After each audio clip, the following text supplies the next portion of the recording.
What are elementary functions and why is it important to know them? If you study algebra, pre-calculus, or calculus, you constantly work with functions like polynomials, exponentials, logarithms, and trigonometric functions.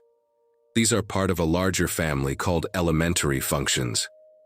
In this video, we will understand what elementary functions are, the main types that exist, and see examples of each one. Let's begin. The first type is the polynomial functions. They use sums of products of coefficients c and powers of the x variables.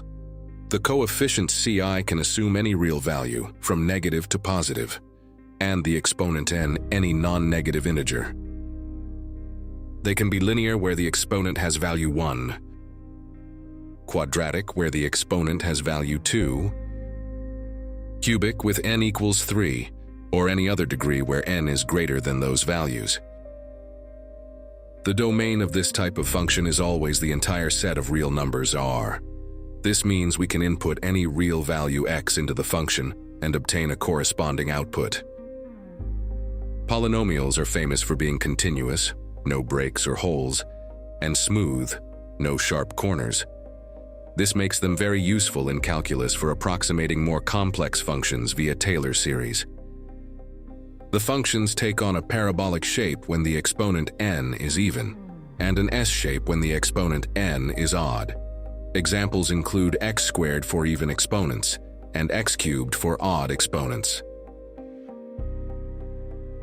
The second types of functions are the rational functions. They are a ratio between two polynomial functions, and they are very common in calculus. Formally, it is expressed as n of x over d of x. An interesting feature of a rational function is its domain. Because division by 0 is undefined, any value of x that makes the denominator d equals 0 must be excluded. This leads to two types of behaviors. The first is the asymptotic behavior, and occurs when a factor in the denominator cannot be cancelled out by a factor in the numerator. We can see that as x approaches 2, the function goes to positive or negative infinity. This means that x equals 2 is not in the domain of the function, but every other x value around this point is. This vertical line is called asymptote and appears vertically and horizontally. The second is the holes or removable discontinuities, and occur when a factor appears in both the numerator and denominator. If you cancelled the factor, the function looks continuous, but a single point is missing at that x value. This point is at x equals 3. However, you have to put in mind that this point is not in the domain of the original function g. That happened because of the apparent cancellation of the term x minus 3. Next up, we have the radical function. You'll usually see this written in one of two ways. The first is the standard radical form, the nth root of g of x. Alternatively, you can write it using a fractional exponent, g of x to the power of 1 over n. Both of these expressions mean the exact same thing. The behavior of a radical function is dictated almost entirely by whether the index n is even or odd. For even roots n, the radicand g must be non-negative. If the root of a negative number were a real number, the function f would become complex. Therefore, the domain of f for the case where g is positive is the following. The graph for the case where g is equals x is this. It starts at a specific point, the vertex, and curves off in one direction. It is a smooth curve that rises to the right. While it continues to go up forever, the rate at which it rises decreases as x gets larger. For odd values of n, the roots are much more permissive. The domain extends to the entire set of real numbers, and the graph assumes varied curved shapes that passes through the origin and extends infinitely in both directions. The next set of functions are the exponential functions. An exponential function is a function in which the independent variable appears in the exponent. It is one of the most important families of functions in mathematics, physics, biology, economics, and engineering. When we look at this function, there are two golden rules you need to know to keep your math from breaking. First up, the domain. This function is a real valued function, which is just a fancy way of saying your x value can be anything: positive, negative, 0, or even a messy decimal. If it's on the number line x in R, it's fair game. Your graph will stretch infinitely to the left and right. We can also see an asymptote at y equals 0 that bounds the minimum values in the ranges of these functions. Next, let's talk about the a value, also known as the base. This part is non-negotiable. The value a must be a positive number, a greater than 0. Why? Because if we let a b negative, things get weird fast. Imagine trying to calculate the square root of a negative base. Suddenly, you're pulled out of the real world and into complex numbers.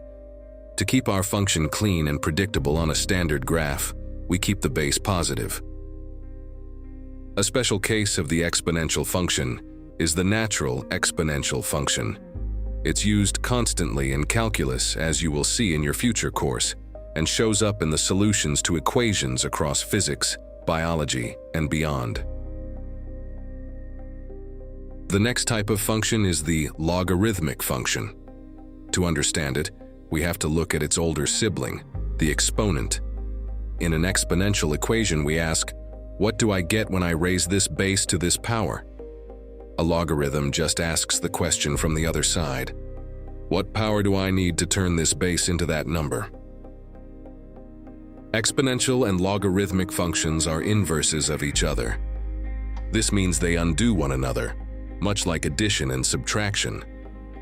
If you have an exponential equation, the logarithmic form expresses the exact same relationship, but solves for the exponent. But what about the domain of the logarithmic function? The answer is simple. Just look at the argument g of x of the function f. The domain of f consists of all values of x, such that g of x is positive. An interesting phenomenon occurs on the graph of the logarithmic function.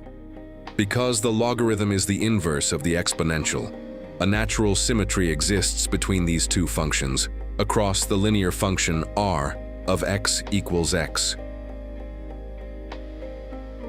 The final type of function I will present here is the trigonometric functions. There are several types, including sine, cosine, tangent, and many others, each with its own particular behavior. They are frequently involved in periodic processes, such as solutions for simple harmonic motion. We will concentrate on the sine function, as the other trigonometric functions follow similar principles. The sine of the angle theta is defined as the ratio between the lengths y and r, while the cosine is the ratio between x and r. The domain of both sine and cosine is the set of real numbers, while their ranges are restricted to the interval between -1 and 1. That is, they can be both positive and negative. Something you'll often see in calculus is the convention for using angles in degrees or radians. Authors will specify which one they're using. 0 degrees equals 0 radians, 180 degrees equals pi radians, and so on. Degrees are easier to visualize, but radians are standard in mathematics. Here's a table with sine function values for angles from 0 to 360 degrees angle. These match the range of the sine function, from -1 to 1. Looking at the animation, pay attention to the vertical axis, blue line, which shows the sine of the angle, while the horizontal axis, red line, shows the cosine function. In calculus, you will explore the relationship between these two functions through operations called derivatives and integrals. There are also other special trigonometric functions called hyperbolic functions. We won't examine them in detail here, but they are algebraic combinations of the natural exponential function. As we've seen, elementary functions are straightforward. Think of them as the fundamental building blocks of mathematics. In calculus, you will encounter them in many different combinations, but the most important thing to keep in mind is their domain. As shown in this video, the domain depends entirely on the type of function you are working with. Mastering this will be essential when you begin analyzing these functions through the lens of calculus. That is all for today. Thank you for watching. If you found this helpful, please hit the like button and subscribe for more. God bless you.